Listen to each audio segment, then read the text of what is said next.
Hello friends, and welcome back to my channel. This is a book review video. I'm going to be discussing Heavier Than Heaven, the biography of Kurt Cobain, written by Charles R. Cross. Usually I prefer autobiographies, but he doesn't have one. So, man, wow.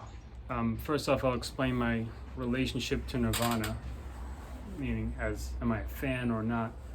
I'm not a Nirvana fan. I never wore a Nirvana t-shirt, and I never would. But I grew up in the 80s and I was 11 years old. I was even 10 years old in 1991. When Smells Like Teen Spirit came out. I was interested in music already, and Enter Sandman was on MTV, and Don't Cry by Guns N' Roses, and then Smashing Pumpkins and this weird band Nirvana all of a sudden was on MTV too, and it kind of annoyed me. I'm like, they're knocking my favorite bands out of the #1 spot on like the Countdown or Dial MTV or whatever, and it was quite different. It wasn't heavy metal. They didn't have long hair. They did, but it didn't look the cool way that I thought a rocker was supposed to look, But I was young and impressionable, so I learned that that's another way to look, So I wasn't a fan, but my friends were fans. They had the tape, so I would listen to it, and then I started to like it, and then I decided when I was at a music store shortly after I got my first guitar, I saw Smells Like Teen Spirit music book, sheet music, and I learned the riff. I just looked at it at the store and I remembered it when I got home and I played it, and I'm like, oh, okay. It was kind of hard, but doable. And then I would learn more guitar parts from them and realize that Nirvana inspired me as a musician and a songwriter and a person who was going to have a garage band, which I was looking to form my own band at that time, in my early days. I then bought Nevermind, and I bought the album Bleach, their first album, which was the only two out at the time, plus some singles. And I liked Bleach. I liked it in a different way from anything else. It just gave me this feeling like, oh, cool, I could do that. It was almost like listening to a local band and being inspired because they're doing something you could do. That's how I felt. They're not local, so I'm from Brooklyn, but so anyway, this story, man, oof. 27 years old, right? For anyone who knows Nirvana, we know he passed away shortly after turning 27.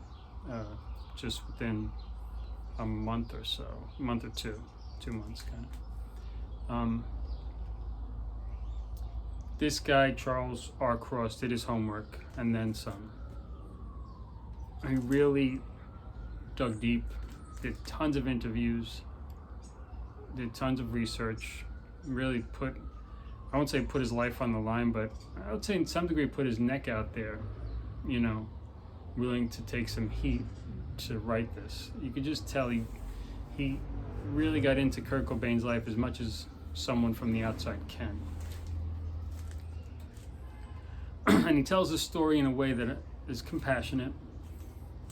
It helps us to, realize that Kurt Cobain is a person who had a history and who had a childhood and who had a mother and a father and siblings and half-siblings. He was basically homeless by the age of 15 by his own choice. He could have had a home, but he didn't like his family, or they didn't accept him, and because he kind of lived by his own rules. So when I was younger, I didn't understand who did, why someone so successful in the outside world, in the world that we all aspired to, us young rockers, someone so successful at the top of his game, it seemed, would take his own life. But after reading this, it's not surprising. It's just not surprising because you see that his life was dark for a very long time. And his rise to fame, it didn't really help anything. Didn't really help anything in terms of him being healthier or happier. That's kind of what we understand. That this depression and pain in his stomach and addiction was very deep rooted. So it was not fame, from what I gather. It was not fame and fortune that did him in, because how many other people are famous and wealthy who don't kill themselves? Quite a few. So, but it didn't help, it didn't help him to get his act together, so to speak. But what does that even mean? I think maybe it was his mission to come to Earth and do this, have that experience of being that rock star and then taking his own life and all the pain that came with it. Maybe he wanted that experience in this lifetime. I don't know. But it definitely helped me to be less judgmental of him. I think I was subconsciously judgmental of him because I felt that it was wasteful to take his own life at that. But I don't feel the judgment.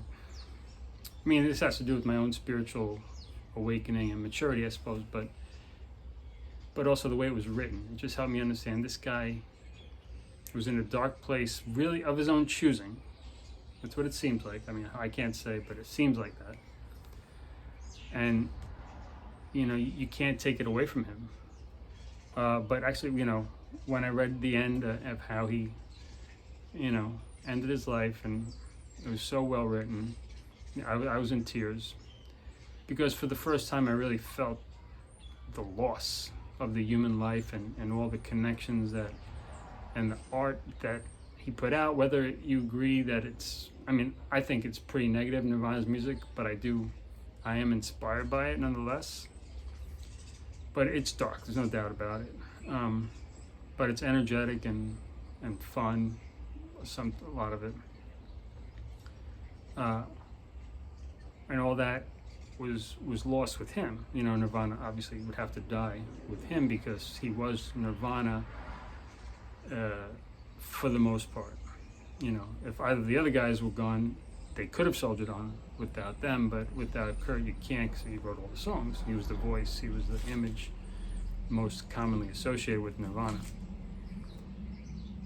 It also helped me understand Courtney Love a bit, I wouldn't say it's like John Lennon and Yoko Ono too much, but there is some sense in the Beatles fan community that, John Lennon was kind of soured by Yoko Ono, or she, ruined him, and I don't think that. But you hear things like that, like, oh, Yoko broke up the Beatles or whatever. I don't think Courtney Love broke up Nirvana, and I don't think Courtney made Kurt's life any worse. But I think they were both kind of two lost souls to a degree at that time when they had that relationship, who just kind of intertwined their stories, and they loved each other as best as they could. And I see Courtney more as a human being with who wears her weaknesses as a badge, where a lot of us don't. A lot of us don't wear our weaknesses so visibly. When I say weaknesses, I mean like character traits that maybe are not socially acceptable or likable. She's very vocal, whatever. It's not about her, but I understood her a little bit more from this book in a positive way. I'm more curious about her life as well now. I understand Chris Novoselic a bit more, I think. Dave Grohl, not so much. It wasn't too much about him in there. But the other people in Kurt's life. And I understand that Seattle scene, even though he's not really from Seattle at all. not that deep of an attachment to Seattle, more Aberdeen and Olympia and whatever his first town was. But yeah, definitely glad I read it.